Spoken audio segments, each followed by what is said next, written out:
prepare for death. It's a journey we'll all take. Learn how to make it a path to heaven's gate. Learn how to make it a path to heaven's gate. Alhamdulillahi Rabbil Alameen. Wassalatu wassalamu ala Sayyidil Anbiya'i wal Mursaleen. Amma ba'd, fa'udhu billahi minash shaytanir rajim. Bismillahir rahmanir rahim. As-salatu wassalamu alayka ya Rasulallah wa ala alika wa ashabika ya Habiballah. As-salatu wassalamu alayka ya Nabiyallah wa ala alika wa ashabika ya Nurallah. The Prophet of mankind, the peace of our heart and mind, the most generous and kind, sallallahu ta'ala alayhi wa alihi wa sallam, has stated, whoever recites salat upon me one time, Allah Azza wa Jal sends 10 mercies upon him. And whoever recites salat upon me 10 times, Allah Azza wa Jal sends 100 blessings upon him. And whoever recites salat upon me 100 times, Allah Azza wa Jal will write between both of his eyes that he is free from hypocrisy and the hellfire. And Allah Azza wa Jal will keep him with the martyrs on the Day of Judgment. Sallu ala al-Habib, sallallahu ta'ala ala Muhammad, sallallahu ta'ala alayhi wa alihi wa sallam. Alhamdulillah Azza wa Jal, my dear viewers, in this silsila of the discussion of death, in the last episode I discussed about the introduction of death. And inshallah Azza wa Jal, in this episode I shall discuss about death and the preparation of death. In the light of Ahadith Mubarakah, the Prophet of Rahmah, the intercessor of Ummah, the owner of Jannah, sallallahu ta'ala alayhi wa alihi wa sallam, was asked, who is the most intelligent, wise believer? He, sallallahu ta'ala alayhi wa alihi wa sallam, said, the one who remembers death most and the one who has made the best preparations for after he has passed away is the intelligent one. Nabi Kareem sallallahu ta'ala alayhi wa alihi wa sallam said that an intelligent person is one who retaliates against his inner self and does things that benefit him after death. An incapable person is that person who is an adherent to his nafs, his inner self, and yet he has all sorts of expectations from Allah. Some pious personalities have mentioned that the one who remembers death frequently will be awarded with 3 things. Number 1, he will be blessed with the divine guidance of repenting swiftly. Number 2, he will have contentment in his heart. Number 3, he will find pleasure in ibadat. Also, they have mentioned that the one who does not remember death will be gripped by 3 calamities. Number 1, he will delay in making tawbah. Number 2, he will be impatient. In other words, he will never be content. Number 3, he will be lazy in ibadat.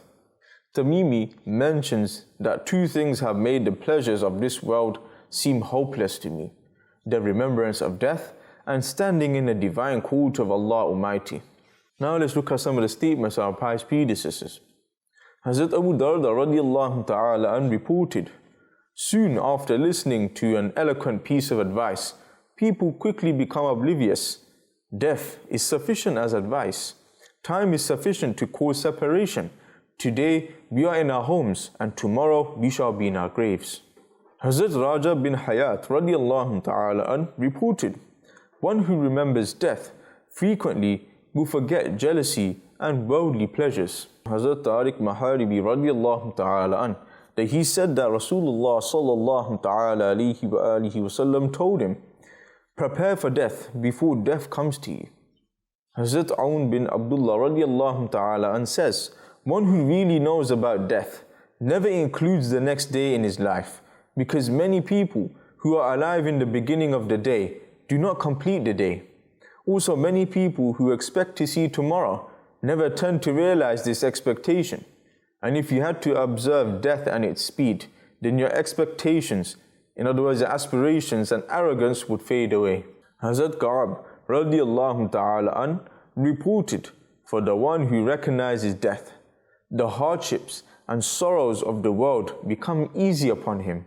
Hazrat Hassan radiallahu ta'ala an reported, the world seems insignificant in the sight of the one who remembers death.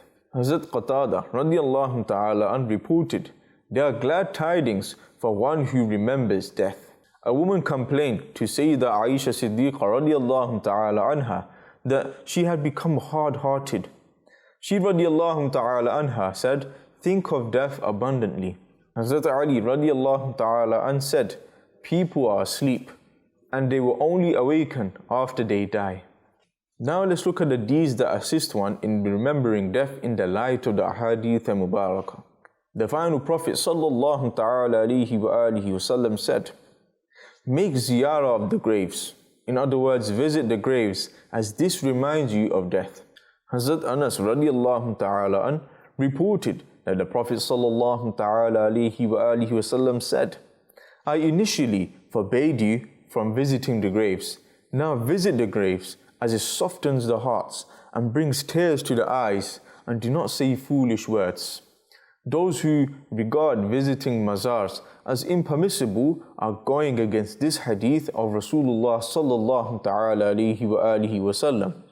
Some ignorant people try to mislead the unsuspecting masses by mentioning the hadith where Rasulullah sallallahu ta'ala alayhi wa alihi wasallam forbade the Muslims from visiting the graves. They use this as evidence to stop people from visiting the mazars of the awliya Allah.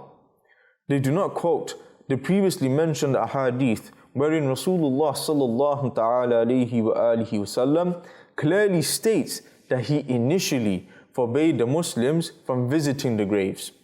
But now he has permitted them to visit graves. And Rasulullah sallallahu ta'ala alayhi wa alihi wasallam also mentioned the benefits in visiting the graves. We need to understand that if these are the benefits in visiting the graves of the ordinary believers, then what must be the blessing of visiting the graves of the awliya Allah? This proves that visiting the graves of the believers, especially pious personalities, is a blessed practice. I pray to Allah Azza wa Jal that He gives us all the ability that we're able to remember death time and time again. And I pray to Allah Azza wa Jal that He gives us all the ability that we're able to visit the mazars of the pious awliya Allah. Ameen. Bijahin Nabil Ameen sallallahu ta'ala alayhi wa alihi wa sallam. Sallu ala al-Habib sallallahu ta'ala ala Muhammad sallallahu ta'ala alayhi wa alihi wa sallam. Prepare for death, it's a journey we'll all take. Learn how to make it a path to heaven's gate. Learn how to make it a path to heaven's gate.